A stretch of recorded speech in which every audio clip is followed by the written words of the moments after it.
Hello, and welcome to Radical Candor, a podcast from Panoply and Gretchen Rubin's Onward project about how not to hate the boss you have or be the boss you hate. I'm Russ Laraway, co-founder of Candor Inc. and career-long operational manager across the Marines, Google, and Twitter. And I'm Kim Scott, co-founder of Candor Inc. also, and former executive at Google and Apple, and CEO coach at Qualtrics, Dropbox, and a bunch of other great companies. I'm also the author of A Radical Candor. So welcome to another weekly episode of Radical Candor.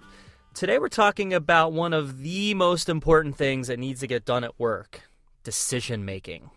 Decisions are critical to getting things done, but a lot of us are still really bad at making them. Usually the biggest problem is not that you're making the wrong decisions. It's usually that you're not making any decision at all.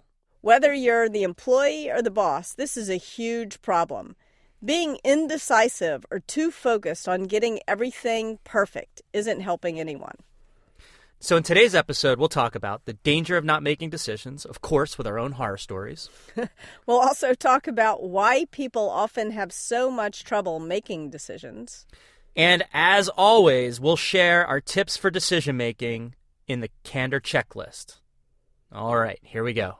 So, Russ, what happens when people fail to make decisions? Maybe it's pretty clear that this might have bad consequences, but let's share a couple of stories from our own careers. Yeah, first, I just want to say that it's especially bad when bosses refuse to delegate or make decisions, when they're kind of hanging on to decisions, and it really affects the whole team. I think in a way it's very hard to appreciate or understand. And Kim, one thing about this story, I unfortunately feel like I need to leave it extremely vague. All of the details from the company, the people, the actual decision, the actual content of the decision, because, you know, I feel like I need to protect the innocent and even the guilty a little bit here. Exactly. Okay. So I have a story from recently in my career where I had a boss who had 100 incredible attributes. The only truly bad attribute was the guy just couldn't make a decision. And he couldn't let you make the decision either. The decision was his to make, and he just couldn't or wouldn't make it. And really, I don't think the boss was aware fully of the amount of frustration that this was causing underneath the surface. And as a participant in this system and someone who was getting frustrated, and by the way, trying to give the boss the feedback that, look, the lack of decision here is extremely frustrating. Probably one of the reasons the boss really delayed making the decision is because it was a case where, you know, I guess there were some winners and some losers. There was some scope that would go in one direction or another. And I was certainly one of the people involved in which direction that scope might. Yeah, you were either going to win or lose. Yeah, and I don't really think of it that way. I'm just trying to simplify the story here for our listeners. I don't like using winning and losing that way, but that's kind of what was going on and why I think he delayed. And it got to a point where I was like, you know what? I don't even care. Just, it doesn't matter. I got to a point where I no longer was pushing for what I thought was right. I was now just pushing for something to be resolved. And so I think a lot of times we're holding on to the decision. We're not making it. We think we can get just the right amount of data or just the right amount of perspective. And we don't often really appreciate all of the churn that we're causing underneath the surface with the people on our teams by not making a tough decision. And the irony here is a big part of the reason why your boss probably didn't want to make a decision was because he didn't want to make anybody unhappy. But he made everybody unhappy by not making a decision. That's exactly true. So what about you, Kim? You have any stories about bad decision making? Yeah. This was from a time when I had started this company, Juice, and we were trying to decide as a company, were we going to be a consumer company or are we going to be an enterprise company? Were we going to try to grow by hiring an enterprise sales force, or were we going to build a product that would spread virally to consumers? And the product manager, who's Jared Smith, now the co-founder of Qualtrics, really felt strongly that we needed to be a consumer play. But I just couldn't let him decide, and I couldn't bring myself to decide. But by hedging between the two, by neither deciding that we were going to build a consumer product or an enterprise product, we tried to do a little bit of both. And because of the way the product got built, the decision got made for us the wrong decision, unfortunately. And we wound up sort of becoming an enterprise company without actually meaning to become an enterprise company or deciding to. And I think it was part of the reason why Juice Software failed was because I wouldn't hand this decision over to Jared, who would have made the right call. That's a really good story. So look, I mean, I hope these stories help to make the point that not making decisions is one of the worst things you could do for your team, your company. It really can bring everything to a grinding halt. Getting the decision right is not always the best thing. In fact, I just, you can't see the future. And so it's actually really hard to get decisions right. I think sometimes just getting a decision done can really benefit. I come from the Marines, and we've talked about this before. The Marine Corps actively teaches decision making. And the basic idea is, 80-20. Try to make a decision with 80% of the information. In fact, probably off the record, the Marine Corps is much more comfortable with making decisions with even less information. And the reason is because that allows you, once you make a decision, the system changes. That allows you to learn and then keep moving and enables you to make new decisions with more information. Google kind of had a similar philosophy, right? Yeah. I described the culture at Google as a fast-moving, consensus-based organization. Something I would have said was impossible before joining the company. But at Google, basically, what would happen is you could just make a decision on your own. And as long as you informed everybody what you were doing, you didn't have to go around getting a bunch of yeses. The onus was on the naysayers to stop you if they thought you shouldn't do it. And that helped people at Google avoid what Gretchen Rubin, the host of the Happier podcast, talks about as the idea of drift. All too often, people drift into a decision, sort of like I did at Juice, and they make the wrong one. They don't make a conscious decision. Now, there are also times, of course, like in the Marines, you made it with some of the information, not all the information. You don't, of course, just want to toss a coin. I think, though, the main message here is don't let perfect be the enemy of good. The thing about decisions is you just got to make them. There's also a question that Bob Rubin often used to ask when he was chairman of Goldman Sachs, Gretchen Rubin's father-in-law, in fact. He said, do I have to decide today? And if the answer is no, it's okay to defer the decision. But if you do have to decide today, have the courage to decide. Excellent. Okay. So if you have stories about having trouble making decisions, share them with us. As always, email us at podcast@radicalcandor.com or leave us a voice message at 2626-CANDOR. We may feature your story on a future episode of Radical Candor. Coming up, why decision-making is so hard, after a word from our sponsor.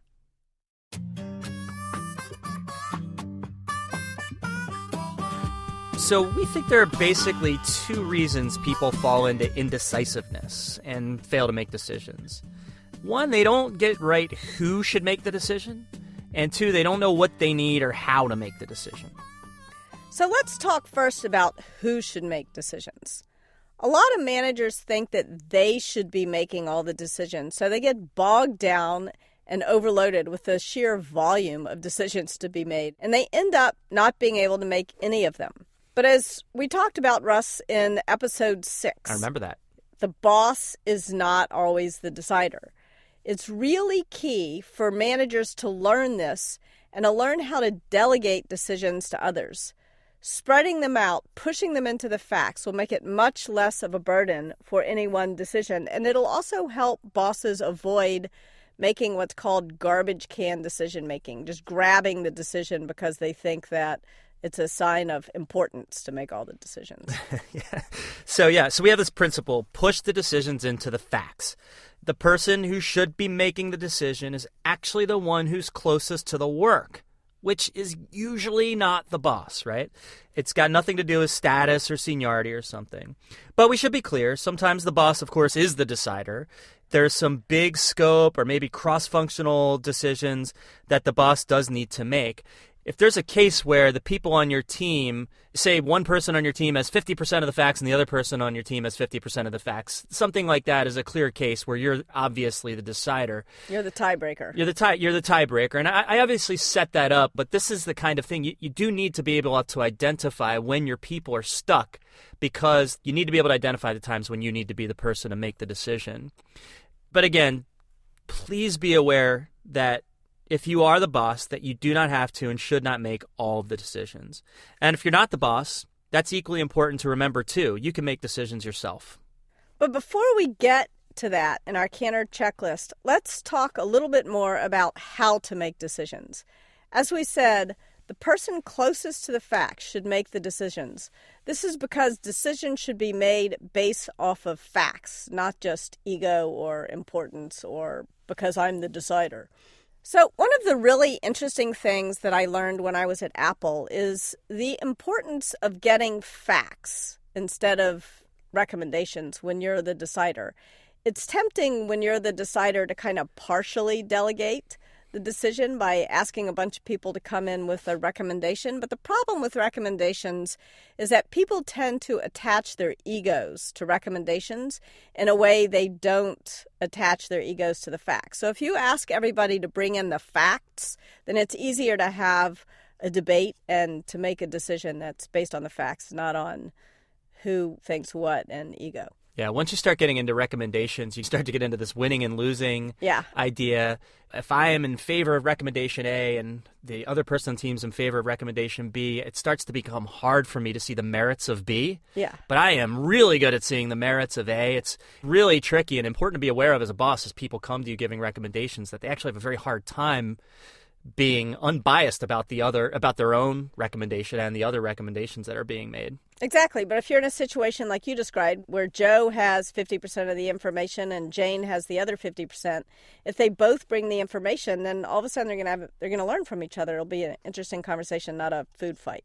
Yeah, exactly. This idea of data versus opinions, there's a pretty good quote from Jim Barksdale, the former Netscape CEO, where he said, "If we have data, let's look at the data. But if all we have are opinions, let's go with mine." I love the spirit of that quote. I actually don't think it's quite right. I think it's, if we have the data, let's look at the data. If all we have are opinions, let's go with yours, to really support this idea of push the decisions into the... By the way, that one's Russ Laraway, current COO of... Much better adaptation. Jim Barksdale, move over. Move over, Jim Barksdale. I'm stealing and changing your work. A good Memphian, but still, move over, Jim Barksdale. Here comes Russ Laraway. If all we have are opinions, let's go with yours. And that's a nod to the idea of push the decisions to people that are closer to the work. We hired Elise to do marketing. And if Elise and I don't have data around which to make a decision, if all we have are opinions, I say, let's go with Elise's opinions instead of mine. Yeah, I say that too. I agree. Let's go with Elise's. The other thing to think about when you're thinking about how to make a decision is to think about, how do you know when you have enough facts, enough of the picture to decide? You just don't. It's hard. It's really hard to know. This is the tricky thing. And this, by the way, is part of the reason why I think sometimes you as a decider, as the boss, may have to be the decider. Because if you don't have enough information, it's scary. And you got to take that scariness. That's part of your job, is taking the scary decisions. Yeah. And look, you should, of course, be aware of your culture, right? Different cultures will have different tolerance levels for decisions made with a certain amount of information. And so I described the Marine Corps, which I would argue is probably one of the more risk-loving cultures with respect to decision making. They just value make a darn decision, because that creates, in a battlefield scenario especially, that changes the system, that gives you new information, allows you to advance closer toward achieving your objective. That's a place where making super fast decisions is valued significantly above having perfect information. There are certainly going to be business cultures or team cultures where that will feel very fast and loose. And you should be aware of the different tolerance levels for the amount of information you need to have before you make a decision in your culture. And different kinds of situations. I mean, I can imagine if you're the commander of a ship, you better just decide to go right or left. If somebody's coming at you with a torpedo, you better just decide. Okay, so now you know that the boss does not make all the decisions, right? You need to spread them around the people who are closest to the facts, the people who are closest to the work. And to make a decision, you need to look at all the facts and data as much as you possibly can. And now it's time for this week's Candor Checklist. Here are some actionable tips for you to help get decisions made. Tip number 1, make a list of the most important decisions for your team each week. Stop whatever you're doing and do it right now. Set a time for the decision to be made. Helpful hint, the list shouldn't be more than 3 or 4 decisions.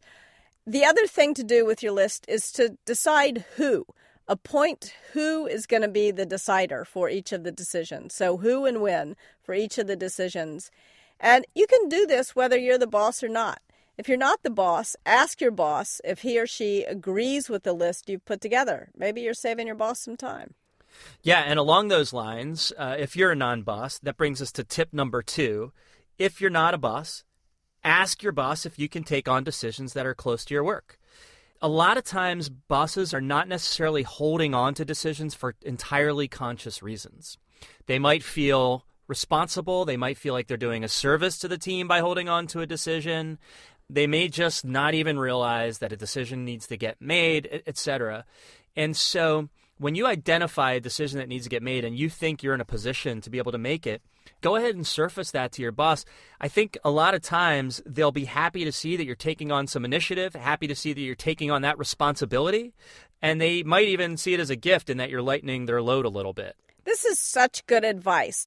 Early in my career, Ted Sorensen, the guy who wrote Kennedy's speeches, Ask not what your country can do for you, but what you can do for your country, wound up working with me. And I had a boss. Where? He was a lawyer for Lazar Kaplan, which was the diamond company I was working for. And my boss there was very indecisive. And he gave me this advice. He just said, you have a lot of great ideas, Kim. Just start executing on them. Tell your boss you've decided this, and he'll tell you if he doesn't want you to. It made my life much better. So take Russ's advice. Take Ted Sorensen's advice. Just decide and tell your boss what you've decided. Tip number 3, hold weekly big decision meetings. The reason to hold a weekly big decision meeting is because it's a pain in the neck to schedule big decision meetings. So if you just have a block of time every week that's blocked out on people's calendars, then the deciders for each of the decisions you've listed in tip number 1 come to the meeting. They bring the people who need to give input to the decision to that meeting. They make a decision and they tell everybody what the decision was. Works really efficiently. Yeah, so it's acknowledgement that there's a bunch of decisions that need to get made. We put some time on the calendar. We get the right people into the room. We make the decisions. We move on. We do that every single week. It becomes a matter of course for the team. Good stuff, Kim. So to summarize, tip number 1, make a list of the most important decisions for your team each week. Tip number 2, for non-bosses, go ahead and ask. Ask your boss if you can take on some decisions that are close to your work. And for tip number 3, hold a weekly big decision meeting. So if you want to learn more about making decisions, check out chapters 4 and 8 of Kim's book, Radical Candor. And of course, visit radicalcandor.com/podcast for this episode's show notes. And that's it for this week's episode of Radical Candor. Our producers are Kristen Meinzer and Jennifer Lai. Thanks also to Laura Mayer and Andy Bowers at Panoply and to Elise Lockhart at Candor Inc. Our theme song is written and performed by Cliff Goldmacher. Please let us know what you think of the show and share your stories and questions with us. You'll find us on Twitter @Candor. Our email address is podcast@radicalcandor.com, and our website is radicalcandor.com. The Candor Coach iOS app is a great companion to this podcast. It'll help you put the ideas into practice. Download it now in the App Store. You can also pick up the Radical Candor book, of course, on Amazon as an ebook at your local bookstore or wherever you buy books. If you like the show, please help us spread the word and make sure to subscribe to us on iTunes, Stitcher, your favorite podcast app, so that you automatically get each new episode. Radical Candor is part of the Onward Project, which also includes Side Hustle School and Happier with Gretchen Rubin. In a recent episode of Side Hustle School, we hear the story of a Texas woman who works as an advocate for sustainable honeybee habitats and makes $4,000 a month doing it. Yep, being a beekeeper That's a side hustle. An awesome hustle. That's a pretty good hustle. In a recent episode of Happier, and Kim, I think you're familiar with this one. I love this episode. Gretchen and Liz talk about decision fatigue and how picking a uniform can make your life simpler and easier. I guess uniform like your nearly patented orange sweater that you wear everywhere. Silicon Valley chic every day. Same orange sweater, same Levi's. I'm Kim Scott. And I'm Russ Laraway. We'll talk to you next week. Thanks for listening.